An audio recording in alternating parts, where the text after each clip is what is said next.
आतंकवादी हमला बहुत ही दुखद एवं दुर्भाग्यपूर्ण है। हम सबके हृदय व्यथित हैं। यह हमला मात्र मुंबई पर नहीं हुआ है, मात्र महाराष्ट्र पर नहीं हुआ है, पूरे भारतवर्ष पर हुआ है, मानवता के विरुद्ध हुआ है। जितने कठोर से कठोर शब्दों में इसकी निंदा की जाए उतना कम है। देश व समाज को आतंकित करने व तोड़ने और बांटने की साजिशें होती हैं। ये अमानवीय घटनाएं, ये अमानवीय हमले।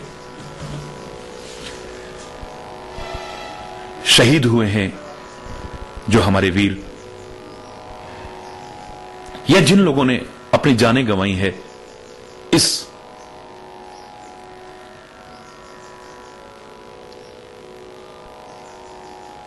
अमानवीय घटना में, उन सभी को भावपूर्ण श्रद्धांजलि अर्पित करते हुए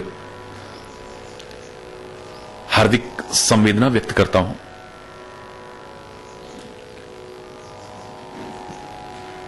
बहुत आवश्यकता है इस समय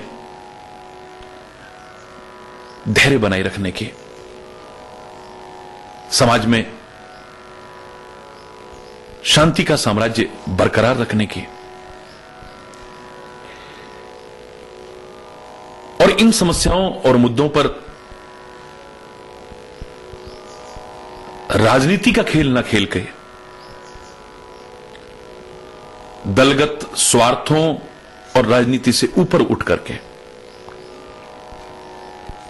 सबको एकजुट होने की आवश्यकता है इस आतंकवाद रूपी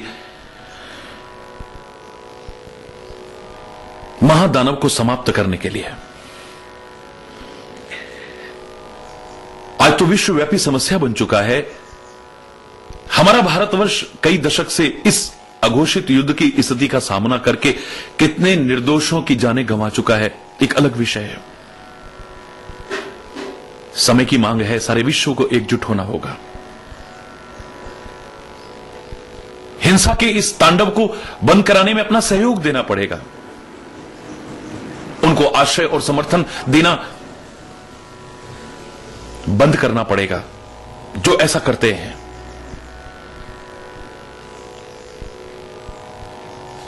प्रश्न कई बार उठ करके आते हैं कि हिंदुओं ने मारा है, मुसलमानों ने मारा है, उन्होंने मारा है, उन्होंने मारा है।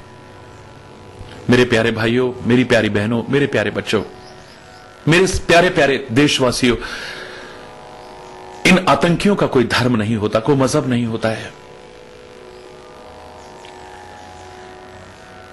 ये शैतान है, ये हैवान है, ना हिंदू मुसलमान, कुछ नहीं है। ये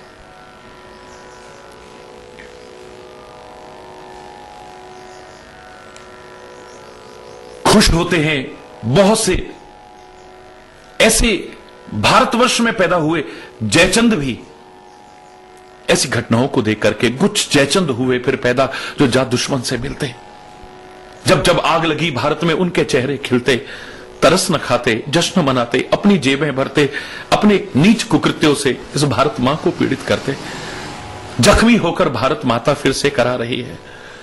आजाद भगत सिंह बोस पुत्र गांधी को बुला रही है। ये गुलाम कर देंगे था तुमने आजाद कराया, लाखों वीर सपूतों ने तब था रक्त बहाया। कुछ सोचा है? सिर कश्मीर तो कब से कटा है मेरा, पूरब पश्चिम हाथ कटे हैं, सारा वस्त्र फटा है मेरा। और ना काटो और ना बांटो और ना जख्म बढ़ाओ तुम, थोड़ी भी यदि लाज है बाकी, मुझ मां की लाज बचाओ तुम। हमें जागरूक होना पड़ेगा। पहले अपने देश में ही गृह युद्ध की स्थिति ना पैदा कर दे। लोग बांटने की, तोड़ने की नीच घृणित साजिशें कर रहे हैं। कोई हमें धर्म के नाम पर बांटना चाहता है, कोई भाषा के नाम पर बांटना चाहता है, कोई राज्य के नाम पर बांटना चाहता है, कोई किसी नाम पर बांटना चाहता है। आपसे प्यार, एकता और सद्भाव का एक करारा तमाचा मार करके ऐसी ताकतों की कोशिशों को नाकामयाब करने की आवश्यकता है। हमारा समुचित प्रयास हो, ईश्वर से प्रार्थना, उस परम सत्ता से प्रार्थना हो और हमने सुना ही है हमेशा से, God helps those who help themselves. हिम्मत मर्दा मदद खुदा। जो कोशिश करते हैं वो परमात्मा भी उनकी सहायता करते हैं, और जब वो सहायता करें सफलता मिलेगी। एकजुट होने की आवश्यकता है, मिलजुल करके रहने की आवश्यकता है। ऐसी तोड़ने और बांटने की साजिशों को नाकामयाब करने की आवश्यकता है। ये लाख कोशिशें कर लें, हमारा तिरंगा झुक नहीं पाएगा। ये लाख कोशिशें कर लें, इनके हाथ कुछ नहीं आएगा।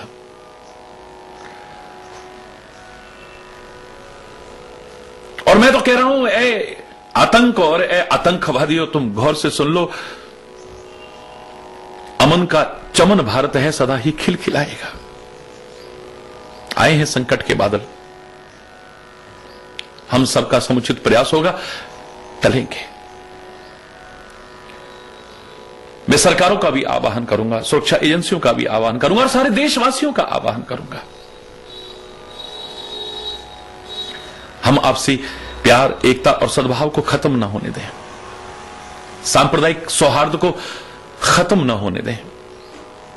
बहुत भयानक यंत्रणा काल से गुजर रहा है इस समय संपूर्ण भारतवर्ष भी और संपूर्ण विश्व भी।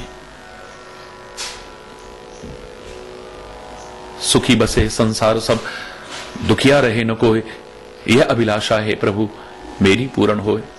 सर्वे भवन्तु सुखिनः, सर्वे सन्तु निरामया, सर्वे भद्राणि पश्यन्तु, मां कश्चित् दुःख भाग भवेत्। दिल भी रो रहा है, आंखें भी छलछला रही हैं। परमात्मा करे फिर इन दुखद घटनाओं की वजह से हृदय द्रवित न हो, आंखें छलछलाएं नहीं, प्यार से छलछलाएं, करुणा से छलछलाएं, सद्भाव से छलछलाएं, खुशियों से छलछलाएं। इसी कामना के साथ धन्यवाद।